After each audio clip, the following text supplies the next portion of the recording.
Պարոն Խանդանյան, այդ ճանապարհը ԵԱՏՄ տարածք է։ Եվ այստեղ բավականին հետաքրքիր է, որ Ռուսաստանի ներգրավվածությունը այս ամենում դեռևս մեզ համար անհասկանալի է։ Արդյոք լինելով ԵԱՏՄ անդամ երկիր Հայաստանը Ռուսաստանի հետ որոշակի օրինակ հիմա պայմանավորվածություն է ձեռք բերում այդ ճանապարհի հետ կապված։ Եթե ոչ, ինչպես է ստացվելու ԵԱՏՄ տարածքով նման ճանապարհ կառուցել առանց Ռուսաստանի կամ ԵԱՏՄ-ի որոշակի ներգրավվածության։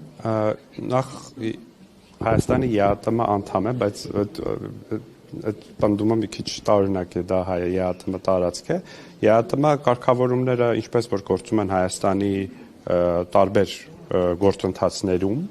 այդ թվում եւ մաքսային գործընթացներում, այնպես էլ այդտեղ կրկին պատասխանը տեքստի մեջ ասում է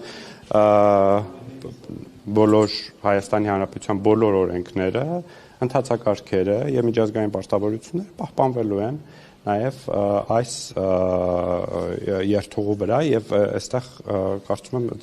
որևէ բան չկա, հա։ Լրացուցիչ, հա, բայց դա ԵԱՏՄ-ի հետ կապ չունի։ Չէ, ես ասում եմ Ռուսաստանի սահմանապահն է, եւ մենք Ռուսաստանի ներգրավվածության մասին եմ ես խոսում։ Արդյոք կա որևէ բան այս բանի։ Եկեք սահմանը եւ երկաթուղային ճանապարհը կամ ավտոճանապարհը միմյանց այնտեղ չէ։ Հայաստանի Հանրապետության եւ Իրանի սահմանին, Հայաստանի Հանրապետության եւ Ռուսաստանի Դաշնության սահմանային ծառայությունների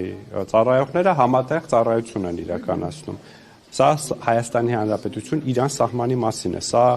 ճանապարհի եւ երկաթուղու մասին չէ։ Այդ ճանապարհի վրա որևէ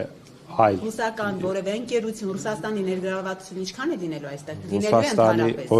թրիփ ենթակառուցվածքային նախագծում թրիփ զարգացման ընկերությունում երրորդ կողմերի ներգրավվածությունը լինի, դա մասնավոր ընկերություններ, թե պետական ընկերություններ,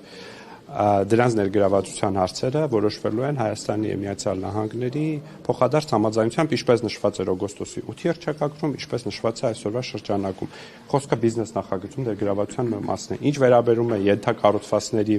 վրա անվտանգության ապահովմանը, դա իրականացնելու է բացառապես Հայաստանի Հանրապետության համապատասխան ծառայությունը եւ իրավապահ մարմինները։ Ռուսական ընկերություն այնտեղ լինի, թե չէ, այսինքն նրանց Հայաստանը եւ Միացյալ Նահանգները համատեղ, որը թրիփ ընկերություն։ Նորից եմ կրկնում, վերադառնանք առաջին հարցի պատասխանին, որ բոլոր հարցերի դեպքում եւ հատկապես երրորդ կողմերի ներգրավվածության հարցում Հայաստանը ունենալու է որոշիչ ձայնի իրավունք։ Դեպքում ինչպես է Ալիևն ասում, որ Զանգեզուրի միջանցք է դա, ինչ անունը ուզում եք դրեք։ Ես կարծում եմ, որ դա հարգալից չէ Ամերիկայի Միացյալ Նահանգների նկատմամբ, որովհետև Հայաստանի այդ ենթակառուցվածքը, որ ստեղծվելիք ենթակառուցվածքը նախագիծը ունի շատ հստակ անուն,